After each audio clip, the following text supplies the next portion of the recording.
वो चाहेंगे कि बच्चों को किस जोन में, किस आई विल से सेक्टर में भेजना है, बच्चे किस में अच्छे हैं, किस में अच्छे नहीं हैं, ये जज करना पेरेंट्स के लिए बहुत ज़रूरी है। हिस्ट्री का है, उस एरिया का है, उस टॉपिक, उस फील्ड का है, उससे पता है कि ये रास्ते से कंपटीशन कम है, इधर से आना आसान है।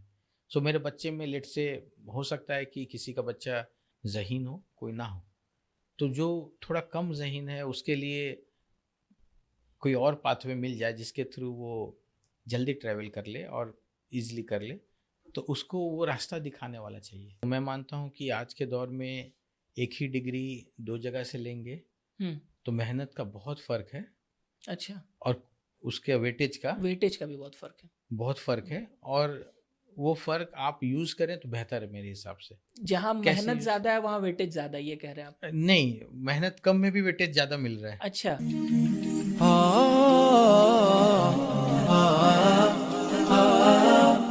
अस्सलामु अलैकुम वरहमतुल्लाहि वबरकातुहू। Dear viewers, welcome to Roots and Wings, हमारा पॉडकास्ट सीरीज जहां पे हम लोग मुस्लिम यूथ के सबसे रिलेवेंट इश्यूज के बारे में बात करते हैं। आज इसी तरह का एक बहुत ही इंपॉर्टेंट इशू हम लेकर आए हैं, जो है मेहनत ना करना। आजकल जो यूथ में एक प्रॉब्लम है कि लोग परसिवियर करना, मेहनत करना या सब्र करना परेशानियों पर, ये चीज़ भूलते जा रहे हैं। और इसके लिए हम लोगों ने बहुत ही सूटेबल एक गेस्ट को बुलाया है, जिन्होंने अपनी ज़िंदगी में बहुत सारे हार्डशिप्स को देखा और किस तरह मेहनत करके वो एक बहुत ही अच्छी पोजीशन पर पहुंचे। और हमारे साथ इस टॉपिक पर बात करने के लिए आज हैं डॉक्टर मोहम्मद शाहिद रज़ा, जो कि IIEST शिवपुर में असिस्टेंट प्रोफेसर हैं। खास बात यह है कि कुछ लोग मेरी ज़िंदगी में ऐसे हैं जिन्होंने मुझे उस वक्त गाइड किया जहां मुझे गाइडेंस की बहुत ज़रूरत थी, और हमेशा मेरे बड़े भाई बन करके हर जगह रहे। इस तरह के कुछ लोग हैं, 2-3 लोग जो मेरे बड़े भाई हैं, और इंशाअल्लाह आप लोगों को सभी से मैं मिलवाऊंगा। तो आज उनमें से जो पहले हैं वो हैं शाहिद भाई, डॉक्टर शाहिद रज़ा। शाहिद भाई, अस्सलाम वालेकुम वरहमतुल्लाहि वबरकातुहू। कैसे हैं जिया भाई? अल्हम्दुलिल्लाह। बहुत बहुत शुक्रिया आपका इंट्रोडक्शन के लिए, और आपने काफ़ी कुछ बताया। मुझे नहीं लगता कि मैंने कुछ ऐसा अलग किया है, सब कुछ हमारे बीच एज अ फ्रेंड, और जो हमें करना चाहिए आपस में, बिल्कुल सब वैसा नॉर्मल ही है मेरे लिए।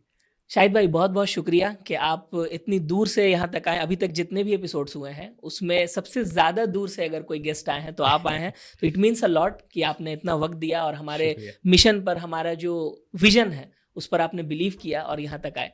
जय भाई, बहुत बहुत शुक्रिया मुझे बुलाने के लिए फर्स्ट ऑफ ऑल। और आना मेरे लिए एक मकसद ये भी था कि आपका ये जो programme roots and wings channel के थ्रू आप जो कर रहे हैं, जो हमारे हिसाब से अल्हम्दुलिल्लाह is very useful for the youths, not only Muslims but everyone who lives in India.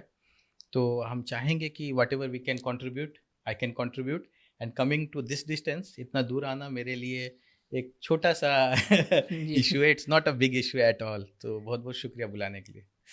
जी शाहिद भाई, तो हम लोग शुरू करते हैं अपने क्वेश्चंस को। जी। पहली बात तो शाहिद भाई, जो मुझे बहुत ज़्यादा चौंकाता है जो आपके बारे में, कि आपने बीटेक किया सीवी रमन कॉलेज से, उसके बाद में आपका एमटेक था ISM धनबाद, IIT धनबाद से, उसके बाद आपकी PhD IIT खड़गपुर से, उसके बाद आप फिर सऊदी अरब चले गए पोस्ट डॉक के लिए, किंग फहद यूनिवर्सिटी। तो मुझे वो मीम याद आता है, मोदी जी का वो एक मीम चलता है ना कि वारे बेटे तुझे थकान नहीं होती क्या? तो मेरा सवाल भी आपसे ये है कि मेरे प्यारे बड़े भाई, आपको थकान नहीं होती क्या? जिया भाई, मैं आपने ऑलरेडी बैकग्राउंड दिया है, मैं इसमें थोड़ा सा ऐड करूँगा और फिर मैं इसका आंसर करूँगा। बैकग्राउंड ये है कि पोस्ट क्लास 12 के बाद मैंने प्रिपरेशन भी करा है 2 साल का, जो कि बेसिकली मेरे 12 में मैथ्स और बायो दोनों मैंने लिया था। सो मैंने प्रिपरेशन बायो के लिहाज से किया था, मेडिकल के लिहाज से, ठीक है। सो वो प्रिपरेशन करने के बाद जब when you are in some financial obligations and you cannot go for high expense education, तो मैं मेडिकल में गवर्नमेंट कॉलेज नहीं मिला मुझे। अच्छा। And I have given that time, I think AIEEE हमारा इंजीनियरिंग का होता था और AIPMT था। सो AIEEE दिया था और उसके रैंक के बेसिस पे my father and me, we decided कि हम सीवी रमन भुवनेश्वर में एडमिशन लेंगे। अच्छा। So I totally change the track. Okay. At that point दो बातें उठती हैं कि एक तो लोग सोचते हैं कि करियर का कुछ डायरेक्शन होना चाहिए और डायरेक्शन बेसिस पे हम मेहनत करेंगे। सो चीज़ें क्यों ऐसी फ्लो हुई दैट वी विल सी, और उसका क्या इम्प्लीकेशन मेरे लाइफ पे पड़ा, जी, positive and negatives, that I will discuss. So ढकने का जहाँ तक आपने सवाल किया, तो यार एजुकेशन मेरे हिसाब से एक ड्यूटी नहीं है, ये एक पार्ट ऑफ लाइफ है। पढ़ाई आप भी करते हैं, जी, लोग भी करते हैं, हम सीखते रहते हैं दिन रात, और वो सीखने में हम कुछ बुक से सीखते हैं, कुछ अपने प्रैक्टिकल लाइफ से सीखते हैं। तो सीखना तो चल रहा है, अब जी, उसमें किसी इंस्टीट्यूट से जुड़ के सीख रहा हूँ, ये एक पॉइंट है जिसको आप जी, तब भी ये बड़ी बात है। जी लोग अक्सर इतना एफर्ट देते नहीं हैं पढ़ाई पर, और एक जी जी खास तौर पर पता नहीं क्यों लोग सीखना चाहते हैं, लोग बहुत कुछ सीख लेते हैं। जैसे किसी को बिजनेस करना है तो उसके इन्स एंड आउट सीख लिया, लेकिन बिल्कुल, एकेडमिक्स में एक एक फोबिया है एकेडमिक्स से लोगों को, राइट और राइट, इसमें जो आगे इतना बढ़ जाना ये बहुत रेयर है, खासतौर हमारी कम्युनिटी में तो बहुत रेयर है। जी जी तो एफर्ट तो लगता है। अब आपकी ये मतलब खाकसारी है कि आप उसको नॉर्मलाइज कर रहे हैं, जी। लेकिन it's a very big feet. मैं इसमें मानूंगा कि आपका बैकग्राउंड, पेरेंट्स कहीं आपको सपोर्ट करते हैं, क्योंकि आपके पूरे decisions up to 10-12 I think most of the case में आपके पेरेंट्स लेते हैं। सही। सो पेरेंट्स का कैसा मिजाज है, वो कितने ओपन माइंडेड है for on going teaching education सही एंड ऑल सही। दोस, ये बहुत बड़ा फैक्टर है। क्योंकि एक जो बहुत क्रूशियल परेशानी, जो पॉइंट आप ऑलरेडी बोल चुके हैं, ये सब्र होना, ये सब्र आज के दौर में ख़त्म होता जा रहा है। बिल्कुल। और ये सब्र बच्चों में इसलिए ख़त्म हो रहा है क्योंकि पेरेंट्स में ख़त्म हो रहा है। क्योंकि हमारा पूरा करियर का 70-80% डायरेक्शन रुख तो 10-12 तक सेट हो चुका होता है। जी। सो वो पेरेंट्स के अंदर कहीं सब्र है, वो चाहेंगे कि बच्चों को किस जोन में, किस आई विल से सेक्टर में भेजना है, बच्चे किस में अच्छे हैं, किस में अच्छे नहीं हैं, ये जज करना पेरेंट्स के लिए बहुत ज़रूरी है कि सही। आपके बच्चे की क्वालिटी क्या है। मे बी हमारे दौर में आप जानते होंगे, जी मेडिकल और इंजीनियरिंग, इन दो वर्ड्स पे ही पेरेंट्स प्ले करते थे। जी। इसको छोड़ बिल्कुल। के बहुत सारे करियर्स हैं, बट वो करियर वो सिक्योर नहीं मानते हैं अपने बच्चों के लिए, ऐसा सोच के वो बच्चों को इंजीनियरिंग एक और वाइट कॉलर फैक्टर भी होता है कि जी जी डॉक्टर इंजीनियर है तो ये अच्छी जॉब है, बाकी अच्छी सब जॉब जॉब जो है वो मामूली है, उसको नहीं करना है भले ही पैसा बिल्कुल। उसमें हो। और इसमें उनके सोसाइटी में जो लोग बोलते हैं उसका काफ़ी असर है। जी जी। सो मेरे वालिद साहब में एक बात क्या थी कि पढ़ाई को लेके वो बहुत सिंसियर थे। वो 8 घंटे duty, he was in Coal India Limited, जी। So after doing 8 hours duty, मुझे अपने बचपन में आज तक नहीं याद है कि वो शाम में जाके कहीं बाहर बैठ के किसी से गुफ्तगू करते हो। अच्छा। वो शाम में मगरिब के बाद नमाज पढ़ा, हमारा सिस्टम था कि हाथ पैर धोया, अगरबत्ती जलती थी मगरिब के वक्त, और अच्छा। नमाज पढ़ के सीधे पढ़ने बिठाते थे हमें। अच्छा। तो एक वक्त होता जब आपको थोड़ा पुश करना पड़ता बच्चों को, बच्चे में हमें सही। हमें खेलना तो बच्चों को अच्छा क्या लगे, पता। बच्चों को खेलना अच्छा लगना एक नेचुरल बिहेवियर है, मुझे भी अच्छा लगता था, मैं इनफैक्ट अभी तक पसंद करता हूँ। हाँ। बट करियर के लिए आपको कहाँ पे बैलेंस करना है, ये चीज़ तो एक गार्जियन के और पेरेंट्स सही के हाथ सही। में होता है। तो वो पेरेंट्स बच्चों को कैसे टर्न करते हैं, दैट मैटर्स। अल्हम्दुलिल्लाह मैं शुक्रगुजार हूँ अल्लाह पाक का कि मेरे पेरेंट्स, मोस्टली सबके पेरेंट्स करते हैं अपने अपने तरीके से, बट जी। मेरे पेरेंट्स इस मामले में मुझे बहुत उन्होंने गाइड किया कि कैसे चलना है। अच्छा। और उनकी वजह से मैं पढ़ाई को कभी, फिर वो आदत में आ गई मेरी तो हल्के कि में आपने नहीं लिया कभी? हाँ, हाँ, कि मुझे वो लूज़ पढ़ने नहीं दिया। बहुत चांसेस थे क्योंकि मैं क्वार्टर्स और एक मिक्स कल्चर में रहा हूँ बचपन में। सो मिक्स कल्चर में चांसेस बहुत होते हैं कि आप डगमगा सकते हैं, तरह तरह के लोग मिलते हैं। जी जी। तो उस पॉइंट पे इंटरप्ट करना ज़रूरी होता है गार्जियंस को। लेकिन जो बेस रियलिटी है वो है कि गार्जियन को जी रिस्पॉन्सिबल जी होना पड़ेगा, बिल्कुल, उनको वो विजन देखना पड़ेगा कि अपने बच्चों को क्या बनाना है। एग्जैक्टली आप हम जो विज़न हमें मिला वो गार्जियन से मिला। और आज के वक्त में जब टेक्नोलॉजी इतनी तरह स्पीड से ग्रो कर रही है, लोगों के पास तरह तरह के ऑप्शंस हैं, not only as a service. मैं मानता हूँ कि सर्विस इज़ ओनली 40% और जी 30%। 40 to 50% is business or self made jobs, and rest 10 to 20% is someone who inherit their हाँ traditional work, right? So इस तरह से आपके पास बहुत सारे ऑप्शंस हैं. गार्जियंस को थोड़ा ओपन माइंड होकर बच्चों को फ्लो होने देना चाहिए, बहने देना चाहिए ऑप्शंस में, सही. But there should be a guardianship. But you know, मतलब गाइड करना है गाइड लेकिन करना ट्रस्ट है. भी करना है. हाँ, आप बच्चों को जब साइकिल चलाना सिखाते हैं तो आप हैंडल पकड़ के सीट पे बिठा के हैंडल खुद से नहीं, आप पीछे से कोशिश करते हो उसे पुश करने सही. का. करियर जिसे हम बोलते थे, करियर पकड़ते थे आप, और धीरे से उसे छोड़ छोड़ के देखते थे ना कि वो चला पा रहा है कि नहीं पा रहा है. वो एक प्रैक्टिकल एग्जाम्पल है. उस वे में आपको लाइफ में बच्चों को गाइड करना. हो सकता है वो गिरेंगे, गिर के सीखेंगे. अब मेरे केस में मैंने बहुत बार ऐसा हुआ है कि I change like from medical to engineering. So that's it, this is what. और फिर एक ये भी बात है ना कि कभी भी जैसे आपका एक प्लान है कि मुझे, जैसे आपने कहा कि 10-12 तक करियर सेट हो जाता है, तो करियर किसी का सेट है, फिर अचानक से करियर पाथ चेंज होता है तो एक डिस्पेयर भी आता है कि अरे अब पता नहीं लाइफ में क्या होगा, कुछ अच्छा होगा कि नहीं. But you never know. मतलब आप अगर मेहनत करते रहते हैं तो इंशाल्लाह कुछ आप you make something good out of it. Exactly. So ये आपने बहुत ही अच्छा सवाल पूछा है कि वो जो डेस्परेशन लोगों में आता है, वो डेस्परेशन क्या है. मैं बोलूँगा कि डेस्परेशन आना अच्छा है, because once the desperation comes तो आप उस पर सोचते हैं, रिफ्लेक्ट करते हैं. हाँ, आप रिफ्लेक्ट करते हैं और आप देखते हैं कि आपने ऑलरेडी एक जगह पे अनसक्सेसफुल रहे या there is a hurdle you didn't cross that. So अब आप नेक्स्ट जब हर्डल आएगा ना तो आप सेम मिस्टेक नहीं करेंगे. आप सोचेंगे, आप बैकग्राउंड स्टडी करेंगे. सही. आगे की आप सोचेंगे. हाँ जी, अब बिल्कुल. और आपका इसे ही एक्सपीरियंस कहते हैं. तो आपको एक्सपीरियंस गेन करने के लिए the best way is to fail, I will say. सही. But how much to fail, because you have a limited time frame. So एक जो बहुत डेलिकेट बैलेंस है कि आप सीखते हैं फेलियर से, और कुछ फेलियर्स के बाद आपको एक अंदर आ जाना चाहिए कि आप आगे कम फेल हो, राइट. तो वो सीखना जब आप खुद से आप फेल करते हैं लेकिन सीख नहीं रहे हैं तो फिर कोई फायदा नहीं है, सिर्फ टाइम बर्बाद है. That is the, I will से, the most dangerous situation. I didn't fit, let's say. Okay, it happens कि मैं कहीं फिट नहीं हूँ, तो वो फिट नहीं हूँ, इट डजंट मीन कि मेरा करियर अभी आगे नहीं है. There is always a way. There is always a way. If you keep, then you will keep going and going. Allah पाक ने हमारे लिए इतना रास्ता बनाया है, इतना, like the roots that you showed here, branched, there are lot of branches. एक ब्रांच जाके खत्म नहीं होता, वो दूसरे ब्रांच में कन्वर्ट हो जा रहा है. सही. So life gives us opportunities.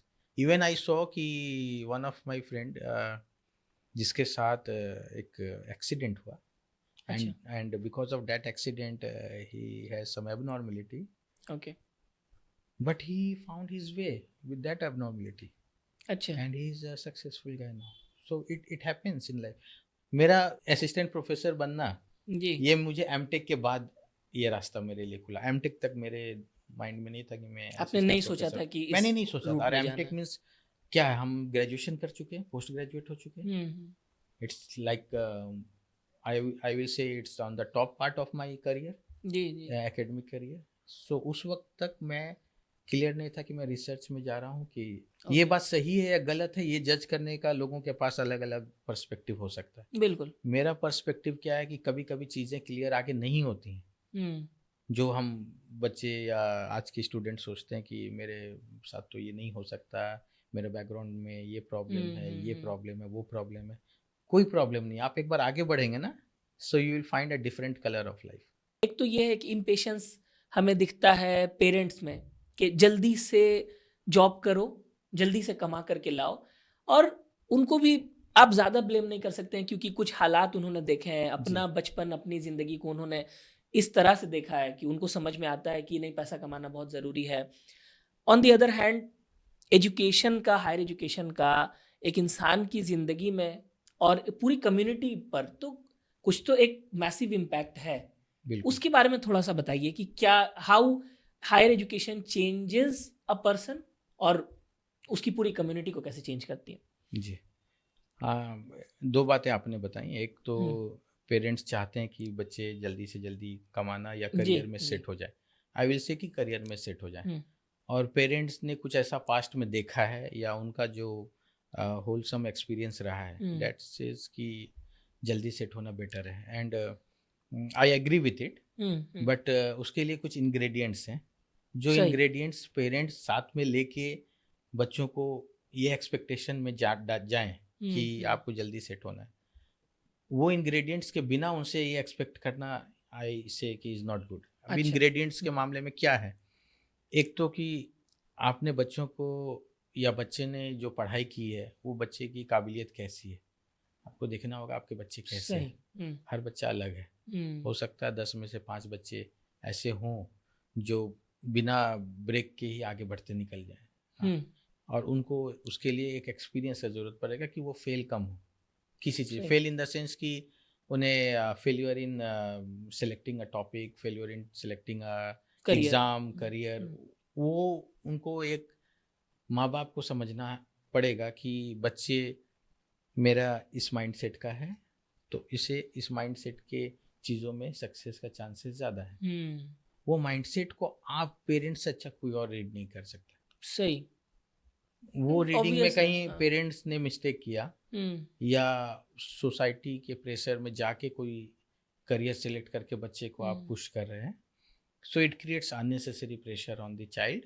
हम्म, और वो बच्चा फिर बाद में आगे because he wants to fulfil the parents dream, वो ट्राई हम्म, करता है, ही फाइट्स अ सही। Lot, but he is also going through mental agony and issues which he बिल्कुल इज नॉट बिल्कुल। Sharing.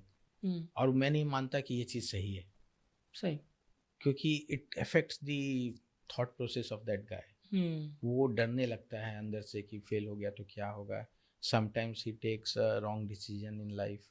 Hmm, We saw many cases of suicides that is taking place in जी जी। IITs and in हम coaching लोग जब तक institutes. Campus में थे तब तक में हमने कितनी बार कितनी देखा। बार देखा। और and they are so qualified students, जी जी। They qualified PhD IIT students. JEE, PhD students and BTech students, fourth year, third year, those who are about to complete and going to वो get a इंडिया के job. Best students हुए तो वो। So where that pressure came from? Everyone has a role. हो हम्म, सकता है कुछ parents का एक्सपेक्टेशन रहा हो that he is not able to fulfill. सही। हो सकता है peer pressure रहा हो. हम्म, So there are many ways. So that is the worst scenario which I suppose more expectation के वजह से create हो जाता है बच्चों पे. ये बहुत अच्छा पॉइंट था। या तो बहुत ज्यादा आप जोर देते हैं तो बच्चा कर ही नहीं पाता है, ये एक ऑप्शन हुआ कि वो एक बार को, जैसे एक एग्जाम है उसको कभी ओवरकम ही नहीं कर नहीं पाएगा कर उस पाएगा ऑब्स्टेकल को। जी. या फिर जैसा ये सोसाइटी के केसेस जो आपने बताए, ओवरकम तो कर ले रहा है बच्चा, लेकिन उसके बाद भी वो अंदर से खुश नहीं है और लास्ट में वो अपनी जान भी गंवा दे रहा है उसके बिल्कुल, चक्कर बिकॉज में। आप फिर उसके सामने नया असाइनमेंट आ रहा है, हाँ हाँ। फिर से एक असाइनमेंट आ रहा है, फिर से आ रहा है. So sometimes there is a chance he may lose that what we call as his threshold. वो थ्रेशोल्ड अपना लूज कर रहा है. इसके साथ और एक चीज़ मैं बोलना चाहूँगा, जो आपने बोला था कि लॉन्ग टर्म स्टडी वाला जो सवाल था आपका. लॉन्ग टर्म स्टडी करने से हमारा जो अभी कल्चर है इंडिया में और मोस्टली दिस एशियन रीजन में, कि जॉब्स के because it's a pyramidical structure right. So जितने हायर में जाएंगे वो जॉब के सीट्स लिमिटेड होंगे. So if you are targeting those jobs and you are going for higher studies, so in that case there is very limited scope, तो chance of failure बढ़ जाते हैं ऊपर जाने के बाद. लेकिन कंपटीशन कम नहीं होता है? Competition come because let's say I will give an example that has been given to me. मेरे एक मेडिकल के एक दोस्त हैं. So अच्छा। दोस्त he was junior but now he is a good friend also. Okay. So उन्होंने MBBS किया. अच्छा। ठीक है, he is a doctor. और अब he is preparing for PG. And he said PG is much more tougher because all अच्छा। medical doctors are competing in it. So जो ground level का competition होता है ना, उसमें से 60-70% superficial candidates वो होते हैं. सीरियस होते ही नहीं। They are not serious, so you cannot take them as a your competitor. जैसे 1 करोड़ एस्पिरेंट्स हैं तो उसमें से 20 लाख ही हैं जो सीरियस है, बाकी ऐसे ही सब। हाँ, because they have other options also. But when you climb a ladder, आप जब ऊपर पहुंच चुके हैं मास्टर्स लेवल पे तो सभी सीरियस है तो वो वहाँ। सब सीरियस है. They know they cannot go back.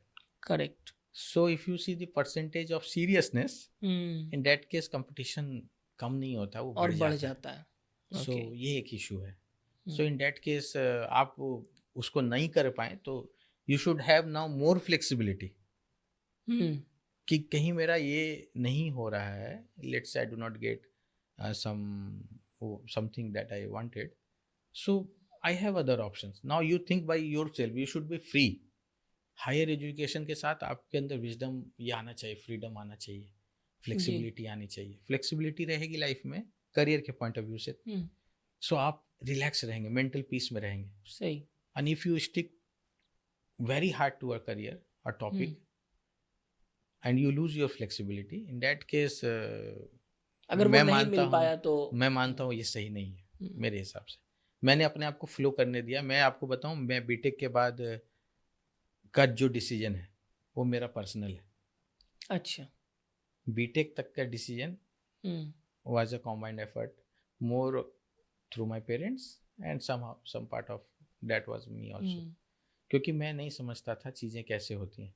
मुझे ऐसा लगता था बीटेक किया, एक जॉब लिया, जी मैं सेटल हो गया, सभी को ऐसा ही बात लगता खत्म है. हो चुकी है. मगर वो बात कभी नहीं खत्म होती है. मैं आपको बताऊं, ताउम्र बात चलती रहती है. सही सही. आज प्रॉब्लम स्टेटमेंट आपके पास कुछ और है, कल कुछ और आ जाएगा. कुछ और है. और कल वाला आपको जब प्रॉब्लम मिलेगा तो आपको पिछला प्रॉब्लम छोटा लगेगा. ये ख्वाब दिखा दिया गया है कि बस इतने दिन पढ़ाई कर लो, ग्रेजुएशन कर लो, उसके बाद तो ऐश ही ऐश. ये कभी होता नहीं है, बहुत बड़ा झूठ. मैंने एक डॉक्टर को भी ऐश करते हुए नहीं देखा, जबकि हम सोचते हैं कि बंदा डॉक्टर बन गया तो वो एक सोसाइटी है जिसमें तमाम लोग पढ़े लिखे हैं. एक सोसाइटी है जिसमें नहीं पढ़े लिखे हैं, उतने पढ़े लिखे लोग नहीं है. जी. जो पर कैपिटा इनकम है दोनों सोसाइटीज का वो ऑलमोस्ट सेम ही है जी. तो कुछ तो डिफरेंस होगा दोनों में. बिल्कुल बिल्कुल. मैं वही बता रहा हूँ. अभी आपने दो सोसाइटी का एग्जांपल दिया जो पर कैपिटा इनकम में लेट्स से इक्वल है. एक सोसाइटी पढ़ी लिखी की है, एक सोसाइटी में लोग पढ़ाई लिखा से मतलब मैं उर्दू तालीम और हायर एजुकेशन दोनों पे जाऊँ. हायर एजुकेशन ठीक है चले. तो हायर एजुकेशन के मामले में एक सोसाइटी कम है, एक ज़्यादा है, बाकी मोर और लेस हर चीज़ें इक्वल. इन दैट केस मैं मानता हूँ कि हायर एजुकेशन वाले में जो सही गलत बच्चों को सिखाने का आगे जो काबिलियत होगी, वो चीज़ जो पढ़े हुए नहीं है हायर एजुकेशन में, उनके पास वो चीज़ कम होगी रिलेटिवली. और उन्हें डिपेंडेंट रहना पड़ेगा एक पढ़े लिखे से, या बोलिए कि जो ज़्यादा पढ़े लिखे उनसे बात करनी पड़ेगी चीज़ों को डिसाइड करने के लिए. जैसे अभी आप देखे होंगे, बहुत माशाल्लाह आपको काफ़ी एक्सपीरियंस है एजुकेशन सेक्टर से, और ये से आप पीएचडी कर रहे हैं, तो आपने देखा होगा कि बहुत सारे पेरेंट्स आपके पास मशवरा के लिए आते होंगे कि मेरा बच्चा 10 दे रहा है, 12 दे रहा है, क्या करना चाहिए. आप किसी के पास मशवरा के लिए जो जाएंगे, आप किसके पास जाएंगे? मैं आपसे लेट से पूछता हूँ. तो आप खुद को सोचेंगे कि मैं समझता हूँ चीज़ों को, let me handle it. Okay, आप दूसरों पे डिपेंडेंट नहीं रहेंगे इस मामले में. और ये सिर्फ सवाल जवाब के लिए नहीं है, ये प्रैक्टिकल लाइफ में भी आप जो घर का माहौल बनाएंगे और वो जो घर का माहौल बनाएंगे उसमें फ़र्क दिखेगा आपको. सही. एक चीज़ ये भी है ना कि करियर में अगर मेरे पास हायर एजुकेशन है जी, मैंने जो एक्सपोजर लिया हुआ है, मुझे पता है कि अगर मेरे बच्चे को फॉरेन भेजना है पढ़ने के लिए, या उसको कहीं पर एक अच्छे यूनिवर्सिटी में कैसे उसको एक प्रोफेसर बनना है या कुछ भी, तो उसका जो पूरा पाथवे है वो मैंने एक्सपीरियंस किया, या मेरे जान पहचान में से लोग हैं जो बता देंगे मुझे. लेकिन जो उस एक्सपोजर जो नहीं है जिनके पास में, वो सिर्फ ग्रेजुएशन तक पढ़ाई की है, वो बस एक जो सुपरफिशियल जो आम तौर पर जो चीज़ें हैं वहाँ तक है, उनके बच्चों को भी दिक्कत होती है. उनको वो पाथवे नहीं पता है कि कैसे वहाँ तक जाना है. बिल्कुल बिल्कुल. मैं आपने ये जो बताया पॉइंट, आप खुद भी आपके पॉडकास्ट चैनल पे मैंने और भी एपिसोड्स देखे हैं, और ये बातें बार बार आ रही हैं कि हमें पता ही नहीं था कि और करियर में क्या क्या है. जैसे हमें इंजीनियरिंग और मेडिकल पता है जी. आपने CGL पे आपने एक अच्छा एपिसोड करा है, तो उसमें भी जो गेस्ट थे उनका यही पॉइंट था कि उन्हें पता ही नहीं था कि CGL क्या है at the time of giving graduation जी. तो हमें करियर का पता कब रहेगा? जब खुद एक्सपोजर होगा. जब मेरे पेरेंट्स को एक्सपोजर, देखिए 10-12 लेवल पे आपके एक्सपोजर से ज्यादा पेरेंट्स का एक्सपोजर मैं एज ए पेरेंट वो पर्सपेक्टिव. हाँ जी, हाँ बिल्कुल एग्जैक्टली. सो पेरेंट्स को जब पता होगा कि अच्छा सीजीएल भी होता है, मेडिकल भी होता है, इंजीनियरिंग भी होता है, डिप्लोमा बेस्ड भी बहुत सारे जॉब्स हैं जिसमें फटाफट बंदा सही जॉब में आ सही सकता है और फिर बाद में वो प्रोग्रेस लेके प्रमोशंस लेके एग्जीक्यूटिव पे पहुंच सकता है। सो ये जो नॉलेज बेस है ना, ये बहुत इम्पोर्टेंट है। सही मैं जानता हूँ कि मेरे साथ कोई जॉब किया, he is a executive but he started from diploma, then he got internal promotions in Coal India Limited, I will say, जो मेरे फादर के साथ काम करते जी थे। जी they did diploma we do normally after 10, right. So उसने 2 साल जो 12 में लगाए, वो उसके जगह उसने डिप्लोमा किया 3 साल में और वो जॉब पे आ गया। Now once he secured a job, अब वो इंटरनल प्रमोशन ले रहा है। सो दिस सेकंड वे, जी or I will say the easiest path, we normally we do not explore because our parents didn't told me or us. बिल्कुल, वो तो जिसने उस इंडस्ट्री में काम किया वही जो उस बताएगा। इंडस्ट्री का है, उस एरिया का है, उस टॉपिक उस फील्ड का है, उससे पता है कि ये रास्ते से कंपटीशन कम है, इधर सही से आना आसान है। सो मेरे बच्चे में लेट से हो सकता है कि किसी का बच्चा किसी का कोई स्टूडेंट बहुत ही ज़हीन हो, कोई ना हो। तो जो थोड़ा कम ज़हीन है उसके लिए कोई और पाथवे मिल जाए जिसके थ्रू वो जल्दी ट्रैवल कर ले और इजीली कर ले, तो उसको वो रास्ता दिखाने वाला चाहिए। सही सही वो रास्ता दिखाने के लिए आपको खुद तो पता होना होगा कि ये रास्ता भी है। बिल्कुल बिल्कुल यहाँ पे हम मिस आउट कर जाते हैं। तो मुझे मेरा सजेशंस है हमारे लिए या पेरेंट्स के लिए बेसिकली, कि कितने सारे रास्ते हो सकते हैं अलग अलग फील्ड में जाने के। उन रास्तों के बारे में आपस में डिस्कस करें, पता करें किन का बच्चा क्या कर रहा है, कैसे कर रहा है, नेटवर्किंग कहाँ से करें। कर रहा है। नेटवर्किंग, यस, और नेटवर्किंग विद दोज पीपल जिनके बच्चे, तो ये जी आपस में कहीं हम एक ऐसा सिस्टम में लाएं। अच्छा ये बताइए शाहिद भाई कि हार्ड वर्क का कोई सब्स्टिट्यूट है क्या? आजकल ये चलता है कि स्मार्ट वर्क करना है, हार्ड वर्क नहीं करना है। जैसे आपका जो पूरा करियर है, वो मुझे लगता है कि पूरे तौर पर वो हार्ड वर्क पर ही बेस्ड है। तो ये क्या आपकी चॉइस थी या फिर that's how it is done? यार मैं एक बात बताऊं, ये स्मार्ट वर्क और हार्ड वर्क ये है ना, इसे कोई ब्लैक एंड वाइट बाउंड्री में नहीं पुट कर सकते। ये बहुत ग्रे एरिया है। अच्छा जो मेरे लिए स्मार्ट वर्क है वो किसी के लिए हार्ड वर्क हो सकता है, हाँ पॉइंट है। और जो किसी के लिए हार्ड वर्क दिख रहा है वो मेरे लिए स्मार्ट वर्क ऑपोजिट भी हो सकता है, सही राइट।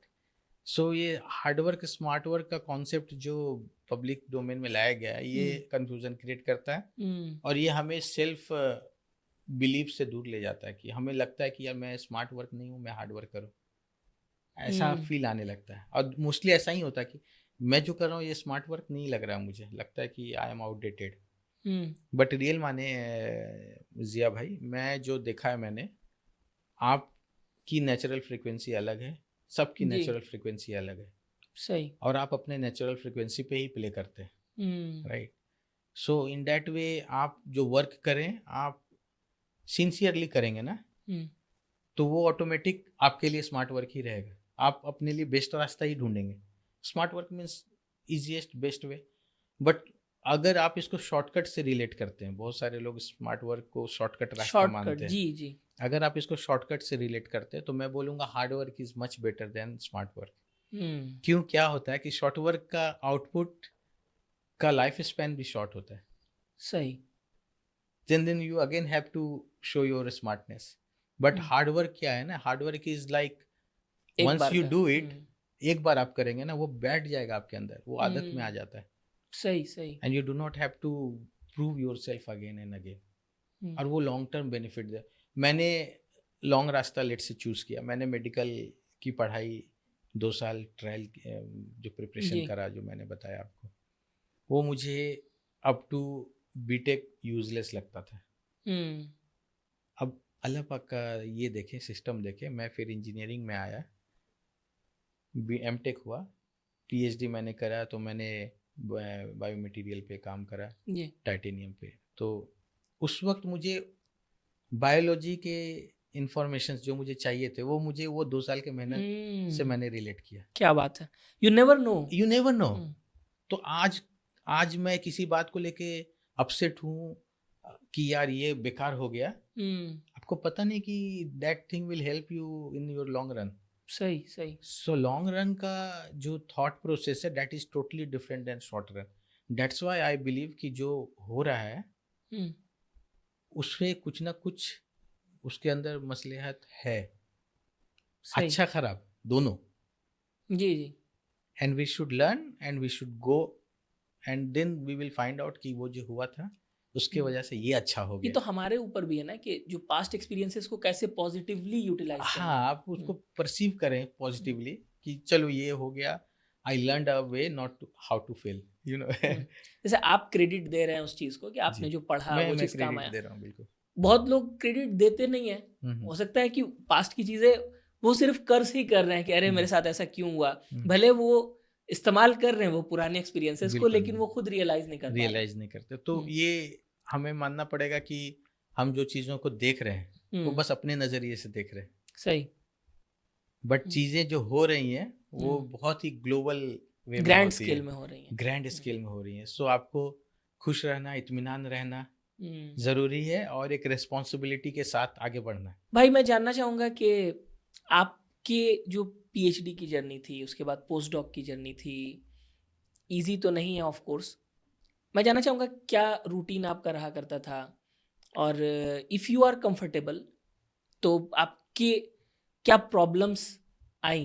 जैसे ऑफ कोर्स आपकी ड्यूरिंग पीएचडी आपकी शादी हो गई और उसके बाद बच्चे भी हो गए, और बच्चा वो सरप्राइज के ट्विंस आपके हुए माशाल्लाह। तो एक ठीक है, ये तो खुशी की बात है, लेकिन एक फाइनेंशियल बर्डन भी आपके ऊपर आया इस चीज़ का। तो बहुत डिफिकल्ट हो जाता है स्टीयर करना इससे। कैसे आपने डील किया? अगर आप कंफर्टेबल हैं, अगर ये सब बातें शेयर करने में, तो हम लोग जानना चाहेंगे, क्योंकि ये इंस्पायर कर सकता है बहुत लोगों को। जी बिल्कुल. सो पीएचडी का रूटीन के मुतालिक कहीं मैं जवाब दूंगा तो उसमें दो बातें हैं. एक तो कि आपके गाइड आपको कैसा स्टीयर करना चाहते हैं. हम्म। समटाइम्स होते हैं कि guides they are very, guide means the supervisor, जी। जो आपको पीएचडी में आपको मदद करते हैं, आपकी चीज़ों को संभालते हैं, एक रास्ता दिखाते हैं. हम्म। सो उनका माइंडसेट कैसा है कि वो चाहें कि आप सुबह 8 बजे लैब आ जाएं. So you hmm. Have to be there in the lab. सही। और पीएचडी में मानता हूँ कि आप अपने हिसाब से कम और अपने गाइड के हिसाब से ज़्यादा हम्म। करते हैं, क्योंकि सही। ये उनका रिसर्च का डोमेन फर्स्ट ऑफ ऑल होता है. हम्म। और उसमें से वो एक नया प्रॉब्लम आपको देते हैं जिसको आप अपने हिसाब से हैंडल करते हैं. जी। सो ब्रॉडली स्पीकिंग, मैं पीएचडी में जो मेरे गाइड थे, he was very humble and very helpful. Hmm. उन्होंने मुझे और मोस्टली जितने भी हमारे स्कॉलर्स थे उनके अंडर सबको एक फ्रीडम दी थी कि आप काम को अपने टाइम के हिसाब से मैनेज करें. अच्छा। और ये बहुत डिपेंड करता है लैब के कल्चर पे, लैब कैसा आपका है, लैब हम्म। में लोग कैसे करते हैं. And this again I will से कि वहाँ भी जो लर्निंग था कि हम्म। आगे क्या करना कैसे, वो मोस्टली आपस के इंटरेक्शन से आती थी, आपके सही। लैबमेट से. और आप जो लैब में काम करते आप सीखते थे देख देख के. हम्म। सो वो पीएचडी मेरा मोस्टली मैं ज़्यादा से ज़्यादा वक्त लैब में बिताता था.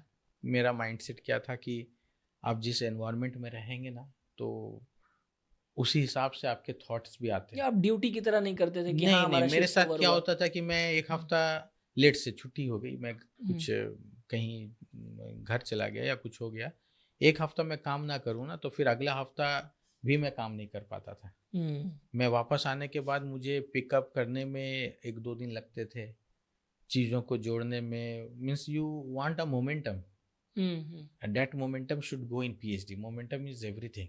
सही सही। सो पीएचडी के लिए मोमेंटम चाहिए और सब्र जो.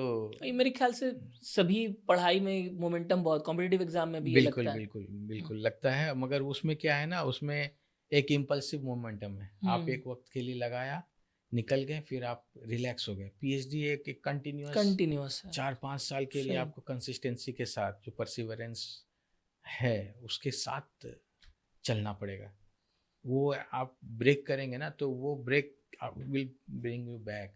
जी। और बाकी चीज़ें पीएचडी में तो इट्स लॉन्ग प्रोसेस. मैं बोलूँगा कि कोई पीएचडी के लिए आए और if he is not having some financial background, hmm. Strong financial background, So to survive with this stipend is a tough job. And in my case, आपने बताया कि मेरी शादी हुई थी और बच्चे भी हुए थे, तो उस वक्त बहुत फाइनेंशियल स्ट्रेस था.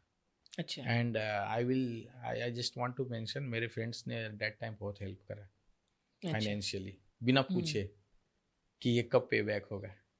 सो वो मुझे मालूम है. And I admire that point so much कि वक्त ऐसा आता है बीच बीच में लाइफ में जब आपको सपोर्ट की ज़रूरत होती है, और वो सपोर्ट अगर आपको दिख जाए, because after a time you can not ask from your parents. तो दोस्त, उस वक्त क्या है कि आपके जो फ्रेंड्स हैं eight the time of PhD, they are one of your valuable asset, I will say. And they help you a lot. And वो हेल्प इसलिए करते हैं because you have a good relations with him. ये again वही बात आ जाती है कि आप लाइफ में अच्छा रहें, अच्छा करें लोगों के साथ, ये सोचे बिना कि ये मुझे बाद में फ़ायदा करेगा या नहीं करेगा. फ़ायदे के लिहाज से ना सोचे. बच्चों के साथ PhD के वक्त सरवाइव करना टफ होता है. मैं सजेशन दूंगा किसी को, मेरे से, चूँकि मैंने बताया मेडिकल की प्रिपरेशन भी किया, तो मुझे वक्त मैंने बहुत लगाया चीज़ों के पीछे. फिर मैंने जॉब भी करा बीटेक के बाद 1 साल. सो उसमें वक्त जाने के बाद आप जो शादी और जो सोसाइटी के ऑब्लिगेशंस हैं आपके साथ, वो तो आपको करना ही करना है. तो उस केस में ये बहुत मुश्किल हो जाता है मैनेज करना. सो बेटर है आप पहले PhD को वक्त पे कर दें. सही. अगर वक्त पे नहीं हो रहा है तो शादी या सोशल ऑब्लिगेशन थोड़ा सा डिले कर सकें तो बेहतर है. अच्छा. वो 1-1.5 साल का डिले आपके PhD को 2 साल पहले पूरा कर देगा. वो बहुत हेवी प्रेशर है. वो प्रेशर ऐसा होता है कि उस प्रेशर में आप ना काम पे फोकस कर पाएंगे, ना फैमिली को आप सही से वक्त दे पाएंगे. And you will have a guilt कि मेरे पास सफिशिएंट रिसोर्सेज नहीं है, so my family is suffering for because of me. सही. सो वो गिल्ट में ना जाए तो बेहतर है मेरे हिसाब से. सही. अभी किसी को करना ही हो रहा है, like he has to get married, and that is different issue. But PhD I saw some of the guides, करना भी है तो ये जानते हुए बता करके, ये प्लान कर लें. हाँ. क्योंकि ये बहुत बड़ा डिसीजन है लाइफ का. आप प्लान कर लें कि मैं PhD 3 साल 4 साल 5 साल में ऐसा पूरा करूँगा. सो मैं ये PhD को इस ईयर में पूरा करूँगा, और मैं मोर और लेस इस ईयर के लास्ट के में शादी कर लूँगा, या इससे पहले मेरी मैरिज करने का प्लान है, या जो भी सोशल रिस्पॉन्सिबिलिटीज़ पूरे करने हैं. सो ये प्लानिंग इस वक्त बहुत इंपॉर्टेंट है. सही. और this should be an honest planning with tolerance. बहुत टाइट प्लानिंग करना मुश्किल हो जाएगा, क्योंकि PhD बहुत कुछ आपके हाथ में नहीं है. आपको कभी ऐसा फील हुआ कि आपके दोस्त जो PhD में नहीं हैं, उन्होंने तो अपनी ज़िंदगी में बहुत अर्ली जॉब वगैरह करके जल्दी उनकी शादी वगैरह भी हो गई होगी, या उन्होंने कोई गाड़ी खरीद ली, कोई अच्छी अपनी लाइफ बिता रहा है. आप यहाँ लैब में एक है ना कि डार्क टनल है जिसमें आपको पता भी नहीं उसका एंड कहाँ है. 5 साल में आपकी PhD होगी या 8 साल में, यू डोंट नो. आप चले जा रहे हैं और आप अपने कलीग को देख रहे हैं, अपने बीटेक वाले दोस्तों को देख रहे हैं कि they have a good life जैसा आपने कभी इमेजिन किया था. राइट. इसको कैसे आप डील करते थे? ये बात मेरे सामने आई थी जब मैं PhD शुरू किया था. अच्छा. सो मेरे बैच में जितने लोग मेरे साथ 12 पास आउट हुए हैं, सो बहुत कम लोग ही थे जो PhD में आए. So if I will recall 1-2 लोग ही होंगे. रेस्ट 120 जितने भी सेक्शंस के लोग थे, सब they went for some job.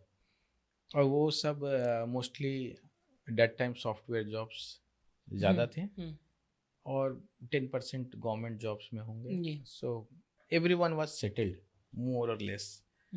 सो मैं उनकी बातें सुनता था, ग्रुप्स में डिस्कशंस भी होती हैं, तो ये फील तो आता है कि मैं अभी भी दे थिंक कि वो पढ़ रहे हैं.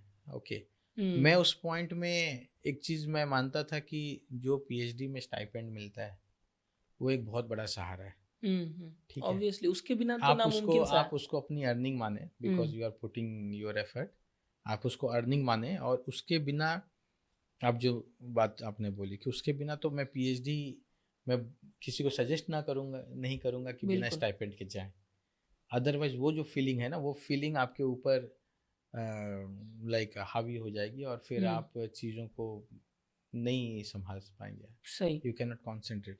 तो आप पीएचडी को ऐसे माने कि हम्म। वो आपकी जॉब है, हम्म।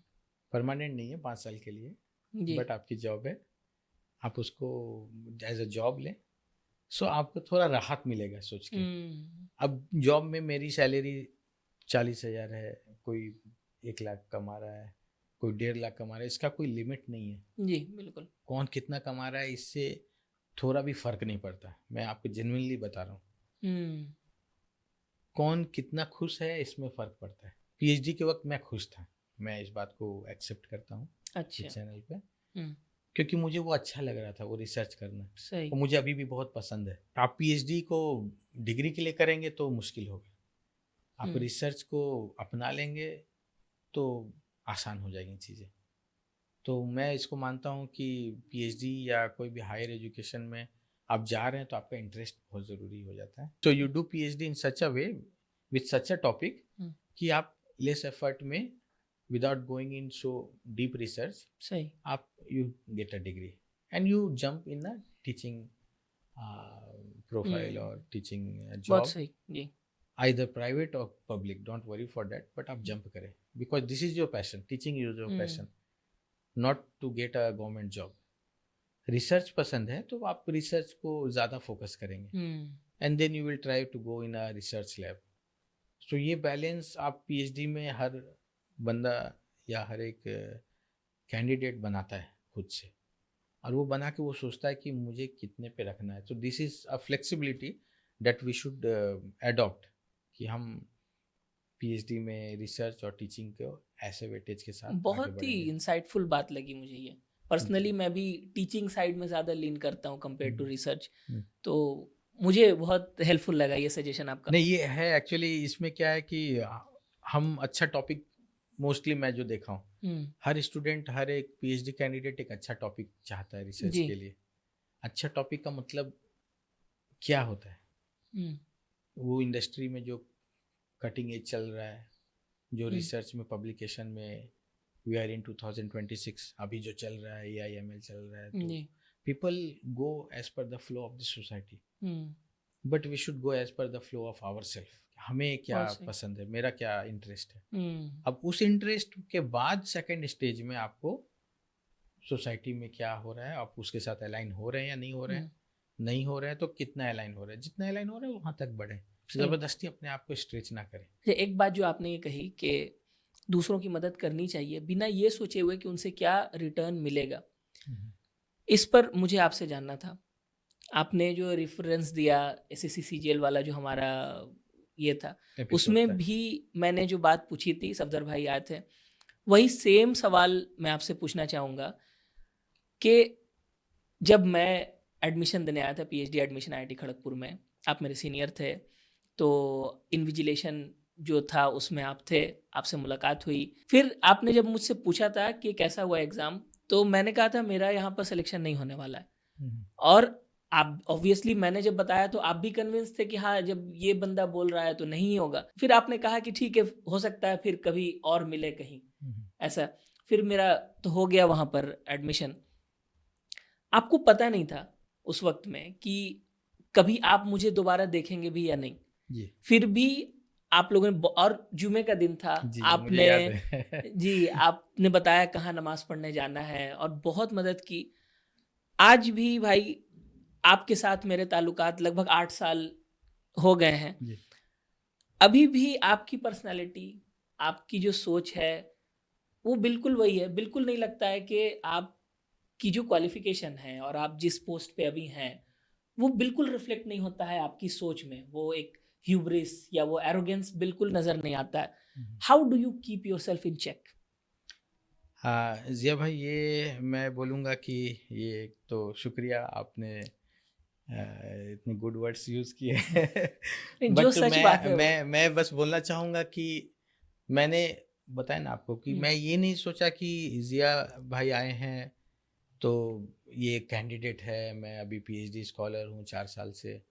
मैं करियर को मानता ही नहीं हूँ कि ये मेरा पर्सनल अचीवमेंट है।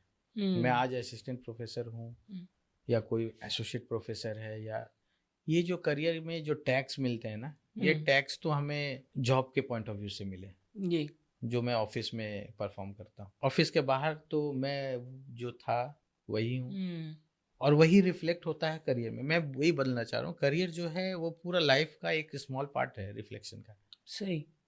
सो आप लाइफ को नेचुरल रखेंगे तो करियर भी आपका वैसे ही ढलेगा।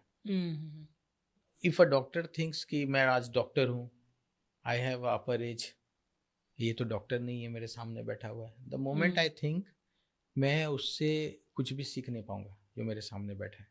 बहुत सही जी। अंडरस्टूड। मैंने डोर क्लोज कर दिया अपना थिंकिंग का। सो मैंने आज तक किसी के लिए डोर क्लोज नहीं किया है। मुझे क्या लगता है कि I can learn from a seller on the footpath also. सही। क्या लर्न करता हूँ that is different thing, but सीखने के लिए तो यहाँ दुनिया पड़ी हुई है ना। आप आए या कोई आया या जितने भी भाई हमारे और स्टूडेंट्स और प्रोस्पेक्टिव कैंडिडेट्स आते हैं पीएचडी के, सो वी थिंक कि इन फ्यूचर हु नोज कि ये बंदा कल को कहीं ज्वाइन करे और मैं मेरे से ऊपर ज्वाइन कर ले। Because in PhD you know, ये शायद व्यूअर्स को पता ना हो कि when you complete your PhD, that decides your hierarchy, like you are senior or you, not on the basis of joining. कोई 3 साल में PhD कर सकता है, कोई 5 साल में कर सकता है। मुझे 6-7 साल लग गए कंप्लीट करने में। मैं ये बोलना चाहूँगा चैनल्स के थ्रू कि I took around 7 years, but that 7 years I do not regret if someone tells me कि मैंने 4 साल में पूरा कर लिया, because that 7 years I learned a lot of things. तो मेरा फोकस लर्निंग पे रहा, आउटपुट पे मैं बहुत कम फोकस था। इस वजह से बहुत कुछ पीपल में थिंक कि मैंने लूज किया है, but I take it as my personal gain. मुझे तो फायदा हुआ। ग्राउंड से जुड़े रहना बहुत ज़रूरी है सबके लिए, कोई किसी भी करियर में हो, या एज अ स्टूडेंट मैं 10 में हूँ, 12 में हूँ, मैं प्रिपरेशन कर रहा हूँ, अच्छी स्कूल में पढ़ रहा हूँ। कोई बंदा, कोई स्टूडेंट सरकारी स्कूल में पढ़ रहा है, मैं ये एग्जांपल जानबूझ के दे रहा हूँ क्योंकि लोगों के मेंटालिटी में है। जी। तो वो स्टूडेंट या उस बंदे को या उसके पेरेंट्स को कभी नहीं सोचना चाहिए कि मेरा बच्चा तो सुपीरियर है, he is going in a very good school and the other one is going in a government school. Because ये कब आपके आदत में आ जाएगा, आप चीज़ों को सीखना बंद कर देंगे बाकी लोगों से। स्लोली व्हाट विल हैपन कि आप खुद से सोचेंगे and you will take it as the ultimate knowledge, but that is not true. आगे बढ़ने से पहले शायद भाई हम लोग कुछ ब्लाइंड क्वेश्चंस हर एपिसोड में होते हैं, जिनमें मैं आपसे एक क्वेश्चन करूंगा। ये क्वेश्चंस आपको पहले से बताए हुए नहीं रहते हैं। उनके मैं 3 ऑप्शंस दूंगा, तीनों ऑप्शन सही है, लेकिन आपको उसको प्रायोरिटाइज करना है। ओके, ठीक। पहला क्वेश्चन ये है कि अगर कोई बंदा कॉम्पिटिटिव एग्जाम दे रहा है, गेट का एग्जाम अगर क्रैक करना चाहता है या कुछ भी इस तरह का, तो उसमें सबसे ज्यादा जरूरी उसके लिए क्या होगा? उसका आईक्यू, या उसकी मेंटरशिप, या फिर उसका वो ऑब्सेशन कि मुझे ये क्रैक करना है? I think the first is obsession, अच्छा, second is mentorship, third is IQ. Okay, why I think so? Because obsession is how you learn things. आपके अंदर कितना ज़िल है चीज़ों को पिक करने के लिए। सो अगर ऑब्सेशन ही ना हो तो आईक्यू आपको फोकस करने नहीं देगा। आप आईक्यू है but you can not focus, क्योंकि फोकस के लिए ऑब्सेशन चाहिए। Focus is very important. अब आप फोकस कर रहे हैं because you have obsession, then you need a mentor कि you can focus on the right spot. सही। And then IQ comes. IQ is something, अगर आप फोकस हो गए ना चीज़ों पे, तो आप बार बार उस चीज़ पे हिट कर रहे हैं। सो जब बार बार हिट करते हैं तो देन यू लर्न थिंग्स। सही। Either you hit 10 times because I have a less IQ. You may hit 5 times and you learn things. But 10 time hitting requires a focus and सही। that's why. बस time ज्यादा लगेगा। Time ज्यादा IQ का यही लगेगा। है कि टाइम थोड़ा बचा लेता है। एंड IQ में क्या है कि टाइम तो बचता है बट टाइम वेस्ट भी तो होता है। आप सही जगह पे फोकस ना करके आप इधर उधर बिल्कुल भी हिट कर बिल्कुल, रहे हैं। ये भी बात है। जी, तो it's a balance, a trade off sort of thing. सही योर सही। Question is tricky, may be my ये आंसर बहुत नया पर्सपेक्टिव था आईक्यू को लेकर के। हाँ, ओके। फेलियर भी तो पार्ट है ना। जी जी बिल्कुल। आईक्यू वाले लोग बहुत स्टेबल नहीं रहते एक चीज़ों पे। यू विल फाइंड आउट कि वो jump means they want to grab many things because they have IQ, but someone wants to grab one apple only because I do not have IQ. So वो जल्दी grab करता है, वो उसे वही आता है। मैं खुद इन प्रॉब्लम से जूझ चुका हूँ, तो मुझे अच्छा। बहुत अच्छा पता है ये बात। नहीं, मैं ये एक जनरलाइज एस्पेक्ट में बोल रहा हूँ जी जी कि मेरे बिल्कुल। में भी एक आई हैव अ हैबिट, मैं चूंकि वो बोलने का मौका नहीं मिला, बट मुझे अच्छी चीज़ सीखने को मिलती है ना, हम्म तो मुझसे छोड़ा नहीं जाता है, हम्म, वो काम का हो या ना हो। सही। मैं आप if you will find see my research papers ना, सो मैंने लेज़र कटिंग पे किया, लेज़र वेल्डिंग पे किया, लेज़र क्लैडिंग पे काम किया, एडिटिव मैन्युफैक्चरिंग पे किया, मेरा पीएचडी लेज़र फॉर्मिंग पे है। ऐसा हो सकता था मैं फॉर्मिंग के 4 पेपर 3 पेपर पब्लिश करके पीएचडी लेके निकल जाता, बट मैंने 12-15 पेपर किए जो मेरे पीएचडी के हैं ही नहीं। So I put time in that, क्योंकि मुझे वो सीखने का मन था। सीखने का और मन मेरा था। एक पर्सपेक्ट क्या था कि पीएचडी सीखने के लिए, सही। डिग्री तो मिल रही है बट वो सीखने के लिए। अब मुझे रिसर्च पसंद था, teaching for me 30%। Okay, research आपके लिए ज्यादा है। जी जी। अच्छा, दूसरा हमारा जो क्विज सेक्शन का सवाल है कि एक स्टूडेंट के ड्रीम्स को सबसे ज्यादा कौन सी चीज किल करती है, मतलब किल करती है, किल करती है, कौन सबसे ज्यादा रिस्पॉन्सिबल होते हैं? एक डिस्ट्रैक्शंस, दूसरा है फियर ऑफ फेलियर, और तीसरा है इम्पेशंस। स्टूडेंट के ड्रीम को कौन ज्यादा किल करता है? Distraction, fear of failure, fear of failure, impatience. Impatience. Question आपने बहुत ही टफ पूछा है मेरे लिए।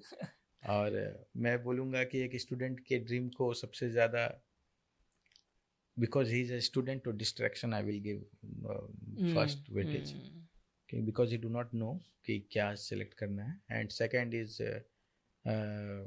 What was fear of failure और impatience. Impatience. And third is fear of failure. सही। फियर ऑफ फेलियर उसको आता है जो थोड़ा रिस्पॉन्सिबल हो चुका होता है, मुझे लगता है।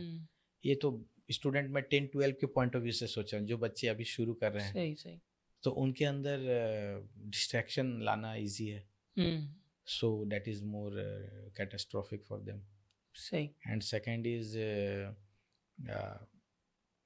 द इम्पेशंस वो होते हैं, जी, वो इम्पेशंस होते हैं, उनका नेचुरल वे है इम्पेशंस होना।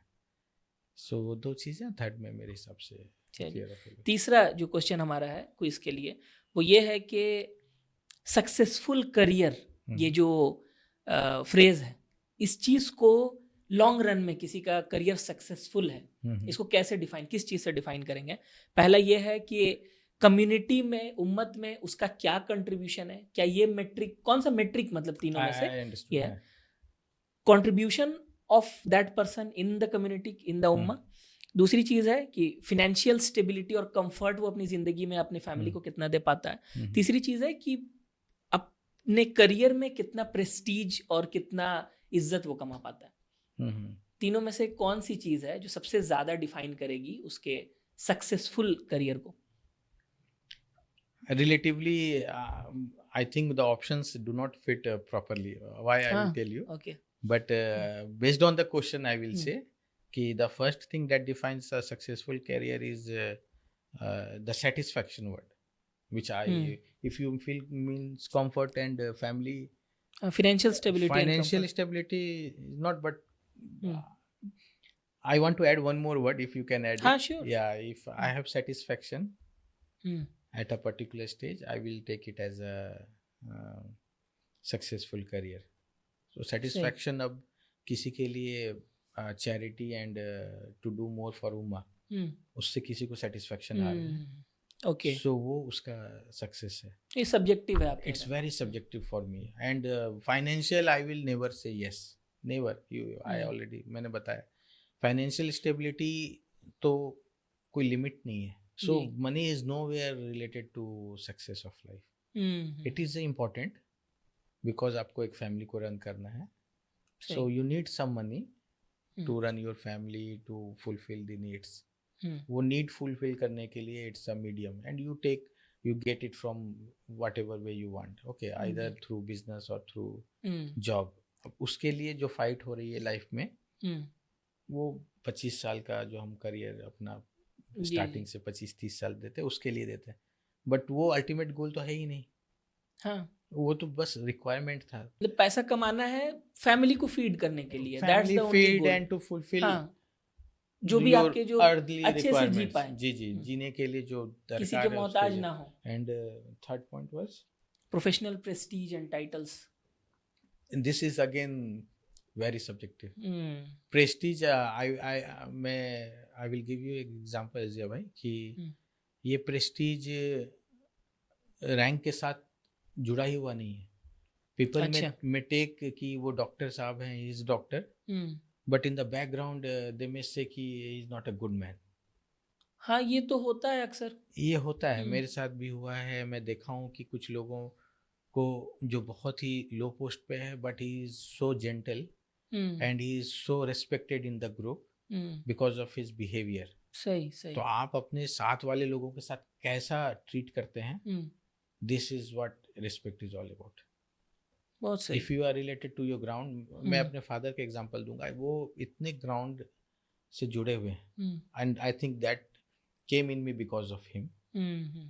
एंड ही नेवर थिंक्स कि वो सामने वाला ही इज अ वर्कर और ही इज अ टीचर और he is his behaviour is always good with everyone. So वो चीज़ें क्या हैं कि आपको रिस्पेक्ट देती हैं. अच्छा, ये बताइए कि आपने पोस्ट डॉक के लिए आप जब गए किंग फहद यूनिवर्सिटी में, तो वहाँ का जो एक कल्चर आपने देखा और यहाँ पर IIT खड़गपुर में आप जब थे या अभी आप जब IST शिवपुर में है, क्या डिफरेंस आपको दिखा वहाँ के कल्चर में? देखिए, वहाँ का जो एजुकेशन सिस्टम है जो मैंने देखा, उनके एजुकेशन सिस्टम और हमारे में काफ़ी फ़र्क है. एक छोटा सा एग्जांपल से मैं इसे समझाने का कोशिश करूँगा कि वहाँ प्रोफेसर्स को नाम से बुलाते हैं स्टूडेंट. अच्छा. Let's say my name is professor ABC. जी. So they will say Professor ABC. How about this thing? हमारे यहाँ we normally out of respect call professors sir. Sir. But there is a hidden thinking जो हमारे Indian study और I will say Indian education system में आई है because of our past you know pre independence issue कि we were a colony of Britishers. So उनको हमने sir करके बुलाया है. और वो सर अभी भी हम यहाँ अपने टीचर्स को सर बोलते हैं. और सर कहीं कोई स्टूडेंट ना बोले, नाम बोल दे, तो हम उसे एज ए डिसरेस्पेक्ट मानते हैं. जी. सो ये एग्जांपल मैं इसलिए नहीं बताया कि आवर सिस्टम इज इंफीरियर और सुपीरियर. मैं बताने की कोशिश कर रहा हूँ कि हमारा जो एजुकेशन सिस्टम वो अभी भी पास्ट से बहुत अफेक्टेड है. एक गैप है स्टूडेंट और टीचर के बीच. सही सही. और स्टूडेंट वो गैप को फुलफिल नहीं करता डर से कि टीचर हमें कैसे सोचेगा, डिसरेस्पेक्टफुल मानेगा. जी. बट वहाँ के students they are very open to their professors. They have some question, they do not think कि सही है या गलत है. They directly put it in front of the professor. ये मैं अपने स्टूडेंट को यहाँ IST शिवपुर में भी बोलता हूँ कि जो भी दिल में आए पूछो, आस्क. ये नहीं सोचो कि ये सही क्वेश्चन है, गलत क्वेश्चन है, मेरा कोई इमेज बन जाएगा. रहती है ना कि मतलब पर्सनल और प्रोफेशनल को लोग मिक्स कर देते हैं. हाँ, और लोग अगर प्रोफेसर को इमेज बनाने लगेंगे तो आपके मार्क्स काट लेगा, ऐसा. हाँ, ये फीलिंग है और ऐसा होता है बहुत केसेस में. और स्टूडेंट्स सोचते हैं कि हमें रिलेशन, इमेज बेस्ड रिलेशंस पे ज़्यादा भरोसा करते हैं कि मुझे अच्छा स्टूडेंट बन के रहना है, तो मैं ये क्वेश्चन पूछूंगा तो मेरा इमेज टार्निश हो जाएगा. टीचर के पास भी ऐसा ही है कि मुझे एक टीचर की तरह बिहेव करना है. That should be more formal, more discipline, more strict. सही. तो ये चीज़ जब आएगी ना, तो एक बच्चे के अंदर जो उसका नॉर्मल क्वालिटी है वो कभी शो नहीं कर पाएगा आपको. Although he is good in something, वो बाहर नहीं लाएगा। जी, ये सब तो प्रॉब्लम्स हैं हमारे एजुकेशन सिस्टम में, और इंशाल्लाह फ्यूचर में धीरे धीरे करके ये चीज़ें सुधार आएंगी। लेकिन आज 2026 में आपने दोनों तरह के सिचुएशंस देखे हैं, इंडिया में भी, इंडिया के बाहर भी, कि क्या रिसर्च और हायर एजुकेशन का सिनेरियो है अभी। तो उसके हिसाब से आप अभी हमारे जो मुस्लिम नौजवान हैं उनको आप क्या सजेस्ट करेंगे कि अगर उनको हायर एजुकेशन की तरफ जाना है तो क्या वो यहाँ से ही करें या बेटर होगा कि बाहर से करें? क्या आपके सजेशंस होंगे?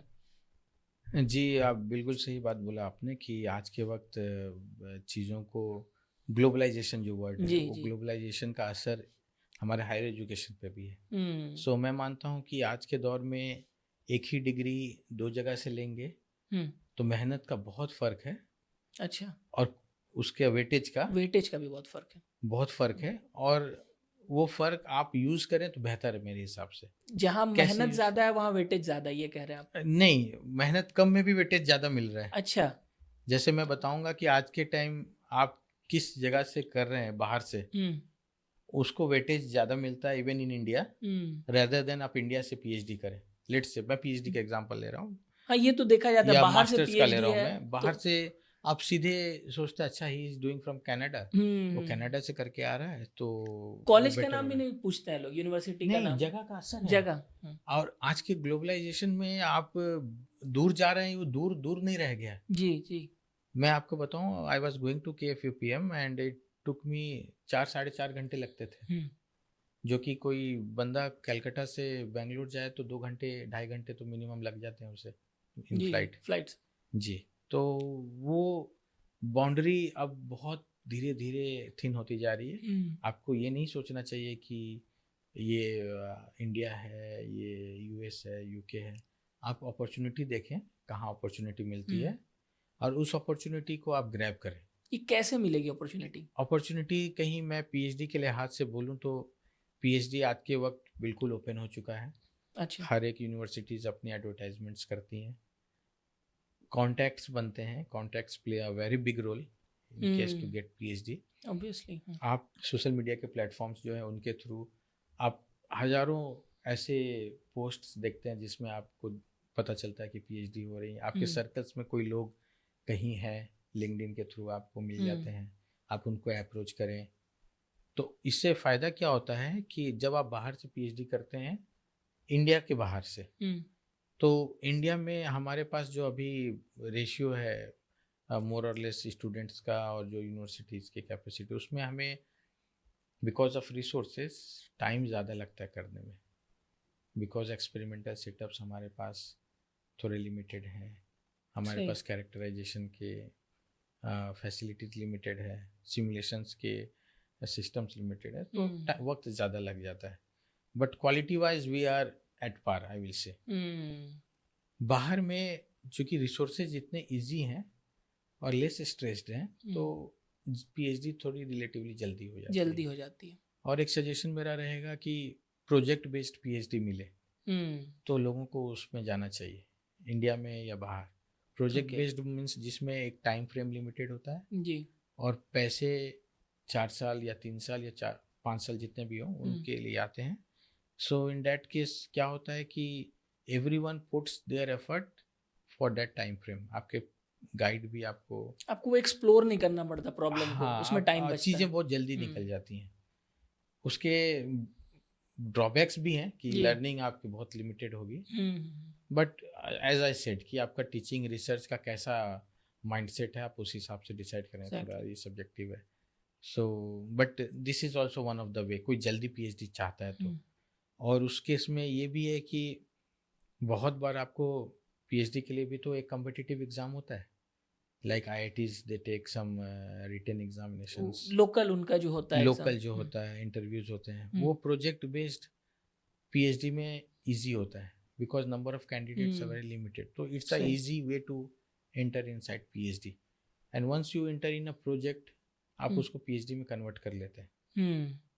बाहर भी जब कोई जाएगा तो उसके लिए भी एग्ज़ाम होता है उनका कॉलेजेस बाहर में? के लिए एग्ज़ाम नहीं, मैं जैसा सऊदी और यूके यूएस में मैंने देखा, सो जी। वहाँ पे आपको रिकमेंडेशन लेटर का बहुत बड़ा रोल होता है। Okay. So you take recommendation letter from good professors who is working in your domain, and they take a proficiency exam, English से related जो होता है, TOEFL होता है, TOEFL है, हाँ GRE. IELTS है, हाँ GRE है. So वो एग्जामिनेशन का चार्ज ज़्यादा है. जी. ओके, इन इंडिया 15-20 हज़ार रुपए 20-22 हज़ार रुपये लग जाते हैं. जी. तो वो एक बहुत बड़ा हर्डल है कि हम फॉर्म नहीं भरते हैं TOEFL वो भी IELTS का. श्योरिटी नहीं है कि आप पास करेंगे एग्जाम 20,000 लगा कर. हाँ, तो वो फाइनेंशियल इनपुट की वजह से हम वो एग्ज़ाम नहीं लिखते हैं. बट इफ़ हम वो एग्ज़ाम दे देना तो चीज़ें क्या होती हैं कि बाहर PhD लेना और MS लेना is very easy, and that gives you a higher stipend, much higher than what you will have in India. Of course 10 गुना ज़्यादा रहता है.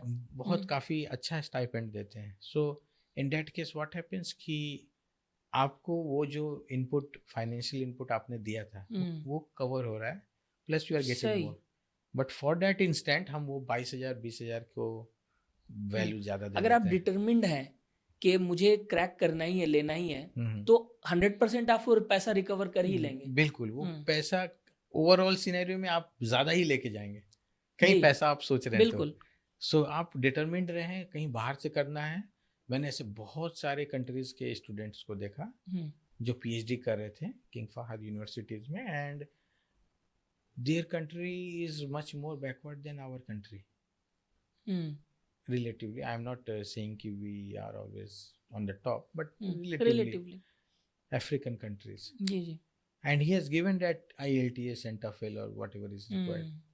Clarity थी उनको. It means they have that clarity and they knew that they will get a better return. So वो आपको try करना होगा, आपको वो step लेना होगा एक बार, and give the exam with utmost sincerity, because आपने इतना बड़ा decision लिया है.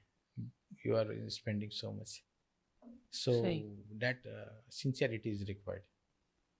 And if you have that sincerity, आप बाहर से PhD करना is much more easy, I will say, and much more fruitful, because jobs आती हैं after PhD, whether in research or in teaching, वो college का tag देखती हैं.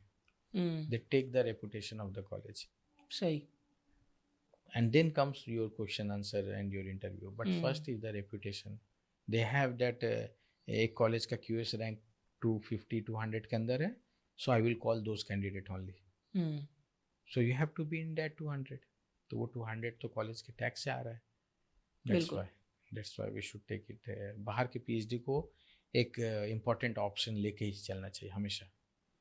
I will suggest everyone जो इंडिया में नहीं मिल रहा है जिन्हें, या दे हैव दैट पैशन कि हमें PhD करना ही है, so they should explore equally outside India also. जज़ाकल्लाह खैर शाहिद भाई, बहुत ज़्यादा इंसाइटफुल आज का सेशन रहा. मुझे भी बहुत कुछ सीखने को मिला, और उम्मीद है कि जो भी हमारे व्यूअर्स हैं जो हायर एजुकेशन में इंटरेस्टेड हैं उनको एक बहुत अच्छा पाथवे मिला होगा. तो ये था रूट्स एंड विंग्स का हमारा एपिसोड. अगर आपको ये वीडियो पसंद आया तो इस वीडियो को लाइक कीजिए. हमें कमेंट्स में ज़रूर लिख करके बताइए कि आप लोगों को हमारा ये वीडियो कैसा लगा, और इसी तरह के और वीडियोस देखने के लिए हमारे चैनल को सब्सक्राइब ज़रूर कीजिए.